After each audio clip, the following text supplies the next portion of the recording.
जोहार। जनमन की बात में आपका स्वागत है। मैं हूं आनंद कुमार। दोस्तों, आम तौर पर अपराधियों को जेल का खौफ दिखाकर, कानून का भय दिखाकर अपराध करने से रोका जाता है।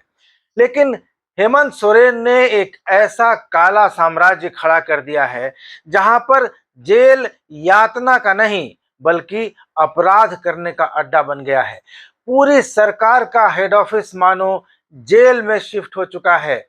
और ये बातें मैं नहीं कह रहा हूं, ये बातें पूर्व मुख्यमंत्री बाबूलाल मरांडी कह रहे हैं।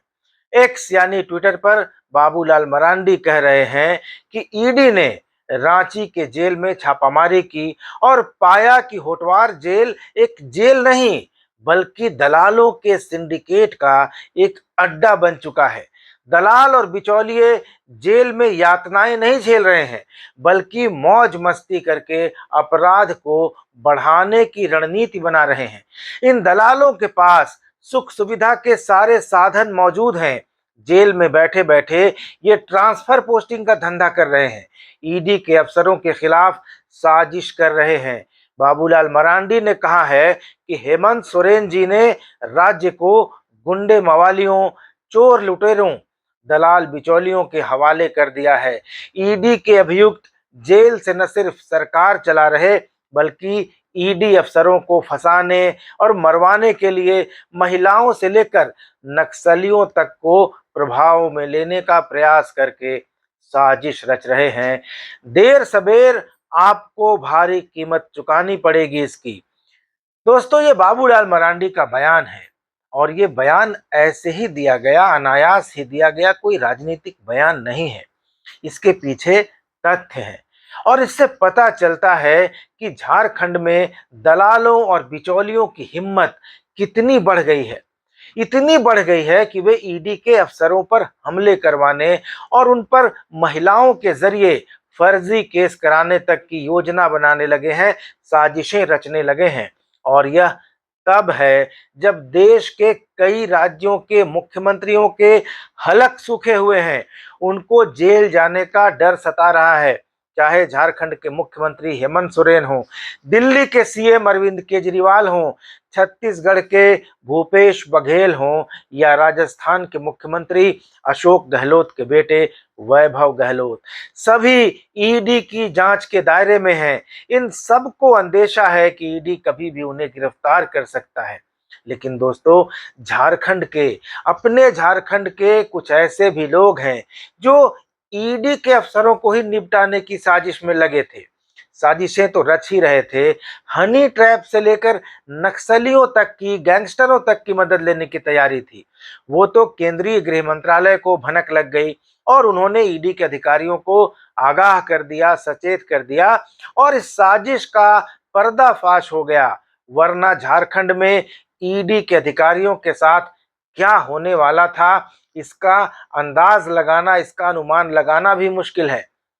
दोस्तों, पहले भी ईडी के अधिकारियों पर रांची में एसटी-एससी एक्ट का मुकदमा हो चुका है, लेकिन इस बार बड़ी तैयारी थी, बहुत बड़ी तैयारी थी। ईडी के अधिकारियों को हनी ट्रैप में फंसाने के लिए महिलाओं को तैयार किया गया था। यही नहीं, नक्सलियों की मदद से उन पर हमले कराने की भी योजना का खुलासा हुआ है। रांची के बिरसा मुंडा केंद्रीय कारागार यानी रांची सेंट्रल जेल में शुक्रवार 2 नवंबर को ईडी ने छापा मारा था। आपने भी यह खबर देखी होगी, पढ़ी होगी, सुनी होगी। और यह छापा अनायास नहीं था। जो जानकारी मिल रही है वो चौंकाने वाली है। जानकारी कहती है कि हाल ही में केंद्रीय गृह मंत्रालय को अपने खुफिया सूत्रों से इस बात की भनक लगी थी कि जेल में बंद मनी लॉन्ड्रिंग के आरोपी और नक्सली ईडी अधिकारियों के खिलाफ साजिश रच रहे हैं। इसकी भनक लगते ही गृह मंत्रालय की टीम रांची पहुंची, जांच की कि ये बात सच है या नहीं और ईडी को आगाह किया। इसके बाद ईडी की एक टीम ने बिरसा मुंडा सेंट्रल जेल में शुक्रवार को छापामारी की। होम मिनिस्ट्री ने भी इस मामले को बहुत सीरियसली लिया है। ईडी की अधिकारियों की सुरक्षा के लिए केंद्रीय गृह मंत्रालय ने झारखंड सरकार को चिट्ठी तो लिखी है, लेकिन अपने लेवल से भी ईडी के अफसरों को सीआईएसएफ की यानी केंद्रीय औद्योगिक सुरक्षा बल की सुरक्षा दी गई है, कवर दिया गया है। और इस बात से कहीं ना कहीं ये लग रहा है कि गृह मंत्रालय को भी झारखंड के अफसरों पर भरोसा नहीं है, इसलिए ईडी के अफसरों को उसने पैरामिलिट्री कवर दिया है। इस बात को दर्शाता है कि कितनी गंभीर बात है, ये कितना गंभीर मामला है। दोस्तों, जो खबरें आ रही है उसके अनुसार इस साजिश में अवैध खनन और जमीन घोटाला मामले में शामिल पावरफुल ब्रोकर यानी दलाल प्रेम प्रकाश और अमित अग्रवाल समेत कई दूसरे कैदियों की भूमिका बताई जा रही है। यानी जिस ईडी से कई राज्यों के मुख्यमंत्री खौफ खा रहे हैं, अफसर कांप रहे हैं, उनसे रांची जेल में बंद इन आरोपियों को जरा भी डर नहीं लगता। आपको याद होगा कि जब साहेबगंज पत्थर खनन घोटाला मामले में जेल भेजा गया पंकज मिश्रा, जो हेमंत सोरेन मुख्यमंत्री जी का विधायक प्रतिनिधि था, वो रांची के रिम्स में जब इलाज करा रहा था, तब भी यह खबर आई थी कि अधिकारियों की मिलीभगत से ईडी के अधिकारियों की जासूसी कराई जा रही थी। लेकिन इस बार मामला जासूसी तक ही सीमित नहीं था। बताया जा रहा है कि मनी लॉन्ड्रिंग के आरोपी ईडी के अधिकारियों को सबक सिखाने के लिए नक्सलियों से लेकर गैंगस्टरों तक के संपर्क में थे। इसके अलावा ईडी के अधिकारियों पर फर्जी मुकदमे करने के लिए 2 महिलाओं को भी तैयार किया गया था।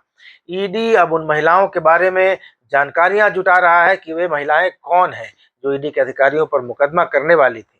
इसके अलावा जेल में बंद नक्सलियों और गैंगस्टरों पर भी नजर रखी जा रही है।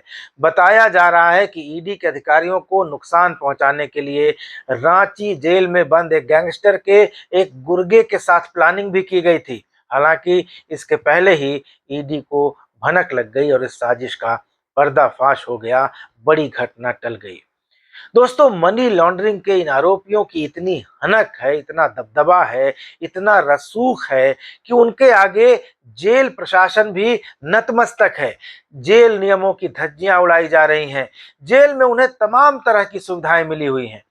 ये आरोपी जेल में रहते हुए एप्पल के यानी आईफोन के फेस टाइम ऐप के जरिए बाहर लोगों के संपर्क में रहते हैं, बातचीत करते हैं, योजनाएं बनाते हैं, साजिशें करते हैं।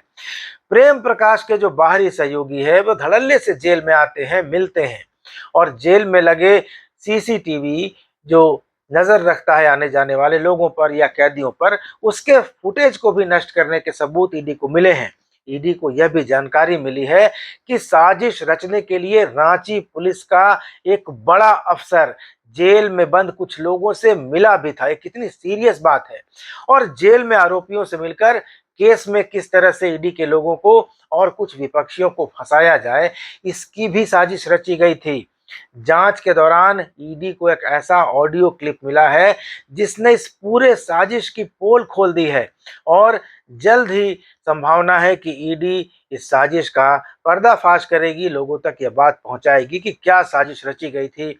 ईडी ने केंद्रीय गृह मंत्रालय को भी यह जानकारी दे दी है।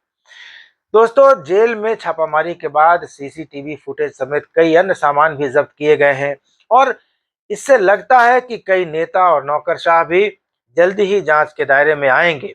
ईडी के पास प्रेम प्रकाश, अमित अग्रवाल और रांची पुलिस के एक अधिकारी की बातचीत का जो ऑडियो क्लिप है, उन सब से ये जानकारियां मिली हैं और सूत्रों की मान लें तो ईडी करीब आधा दर्जन लोगों को समन भेजने वाला है। जल्द ही ये समन भेजा जाएगा। जिनको समन भेजा जाना है उनमें बिरसा मुंडा केंद्रीय कारागार कोटवार में जो है उसके जेल सुपरिटेंडेंट, जेलर और पुलिस अधिकारी समेत इस साजिश में शामिल करीब आधा दर्जन लोग शामिल हैं, जिनको ईडी समन करेगा, पूछताछ के लिए बुलाएगा। तो इन लोगों को इतनी सुविधाएं हैं, ये साजिशें रच रहे हैं, इतनी गंभीर प्लानिंग हो रही है बिरसा मुंडा जेल में। तो इस बात को लेकर बाबूलाल मरांडी और विधायक सरयू राय ने मांग की है कि होटवार जेल में जो बंद घोटालेबाज कैदी हैं उनको रांची से बाहर दूसरे जेलों में शिफ्ट किया जाए। बाबूलाल ने हेमंत सोरेन को चेतावनी दी है कि इसके पहले की जांच की आंच आपको भी यानी हेमंत सोरेन को भी गिरफ्त में ले ले। प्रेम प्रकाश जैसे बदमाशों को राज्य के किसी सुदूर कोने वाली किसी जेल में ट्रांसफर कराएं, वरना आगे जो होनी संभावित है वो इतिहास बनेगा। ये चेतावनी बाबूलाल मरांडी ने मुख्यमंत्री हेमंत सोरेन को दी है। इधर विधायक सरयू राय ने ट्वीट किया है कि ईडी होटवार जेल में बंद घोटालेबाजों को उड़ीसा और बंगाल को छोड़कर देश के अन्य राज्यों की जेल में शिफ्ट कराए, यानी उड़ीसा और बंगाल जो सीमावर्ती राज्य है और गैर भाजपा शासित राज्य है उनको छोड़कर दूसरे राज्य के जेलों में शिफ्ट किया जाए। उन्होंने लिखा कि 2015 से अब तक राज्य के सत्ता शीर्ष पर बैठे लोगों के नाक का बाल रहे ये कैदी जेल से प्रशासन को हाँक रहे हैं, शासन में प्रभावी हस्तक्षेप कर रहे हैं, ईडी इसे गंभीरता से ले। तो ये हालत है, जनप्रतिनिधि ये मांग कर रहे हैं, ईडी को सीआईएसएफ की सुरक्षा लेनी पड़ रही है। यह बताता है कि शासन सत्ता पर बिचौली और दलाल कितने भारी हैं। अब मामला केंद्रीय गृह मंत्रालय के संज्ञान में आ गया है। देश के दोस्तों किसी भी राज्य में ईडी के सामने ऐसी हालत कभी नहीं आई थी कि उस केंद्रीय एजेंसी के अधिकारियों की सुरक्षा पर खतरा हो जाए, उनके अफसर नक्सलियों और गैंगस्टरों के निशाने पर आ जाए, महिलाओं के जरिए उन पर मुकदमे लादे जाए। तो अब देखना है कि गृह मंत्रालय इस मामले में आगे क्या कार्रवाई करता है। संज्ञान ले लिया गया है और ये गंभीर मामला है कि जेल में बंद जो गंभीर मामलों के आरोपी हैं, मनी लॉन्ड्रिंग के आरोपी हैं, वो ईडी के अधिकारियों के खिलाफ ही साजिश कर रहे हैं, उनको उन पर हमले करवाने और उन पर मुकदमे करवाने जैसी साजिशें कर रहे हैं। तो अब देखना है कि गृह मंत्रालय इस मामले में क्या कार्रवाई करता है और आगे ईडी की तरफ से क्या एक्शन लिया जाता है। इन सब पर नजर बनी रहेगी। आप इस मामले में अपनी प्रतिक्रिया जरूर दें, चैनल को सब्सक्राइब जरूर कर लें। अगले वीडियो में मुलाकात होगी, तब तक इजाजत दीजिए। धन्यवाद। नमस्कार।